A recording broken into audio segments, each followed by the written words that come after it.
1971 was a very difficult year in America. We were just coming out of the 60s, but unfortunately, the problems and the turmoil with race came into the 70s as well. And in 1971, there was a really big decision made by the American courts, and that was to desegregate schools. And in Alexandria, Virginia, one of those schools was T.C. Williams. And what they did there was they took two white schools and one black school, and they put them together under one roof. Now, of course, that's going to cause some kind of turmoil, but at the same time, one of the things that the feature film, the 2001 feature film called Remember the Titans, what they dealt with was what happened when those schools came together and they had to field a football team. And then one of the things that we wanted to talk about in class was dealing with any kind of organizational crisis or chaos or processes that we may need in order to find solutions for those things. And I thought that the film portrayed something that was very much dealing with organizational crisis, because one of the things they did, not only were the students coming together and trying to navigate and figure out their place with one another, because they had to all try to get starting positions, but two coaches came in as well. And Coach Boone was the black coach, Coach Yost was the white coach. And what happened was that the Alexandria School Board hired the black coach to be the head coach. And even though both men were very accomplished, but they felt that if they had kept the white coach as the coach, then they would be considered racist, and they didn't want to do that. Now you have to remember that workers are being basically forced to come together and work together. So imagine if you're in an organization like that and you come to work with someone that you already have some suspicions about, some prejudices about, some biases about.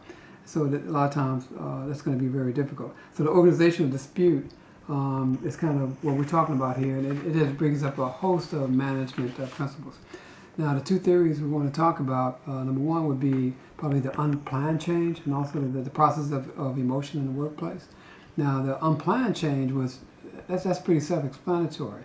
No one knew this was coming.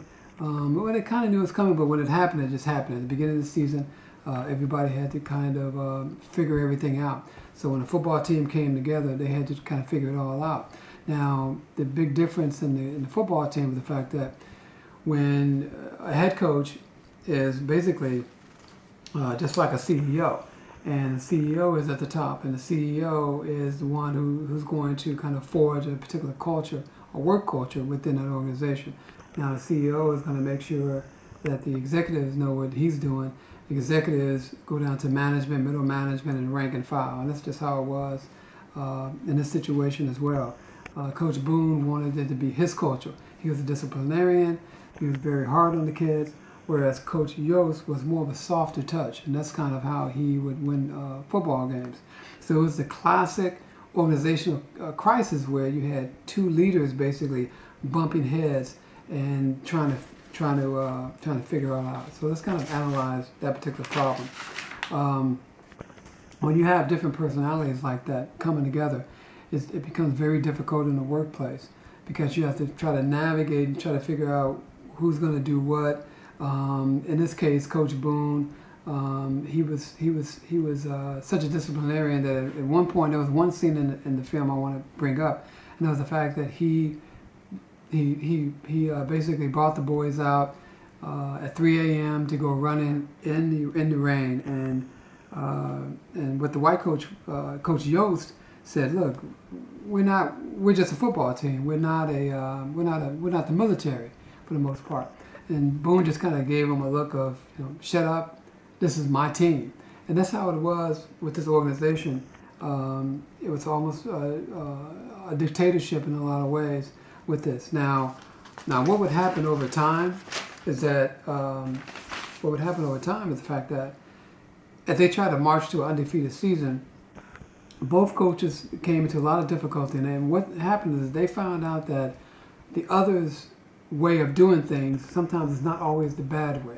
For Coach Boone, he saw that the soft touch actually works sometimes.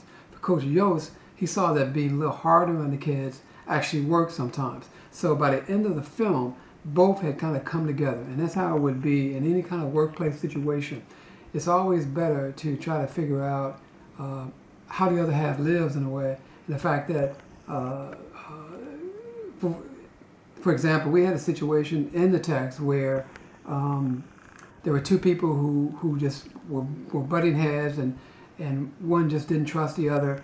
And this is the same situation here. So what you have to do is kind of find some kind of middle ground. And once you do that, I think there comes a mutual respect. And that's what happened with the coaches here with the film. So at the end, the team came together. The players loved one another. The coaches actually ended up loving one another.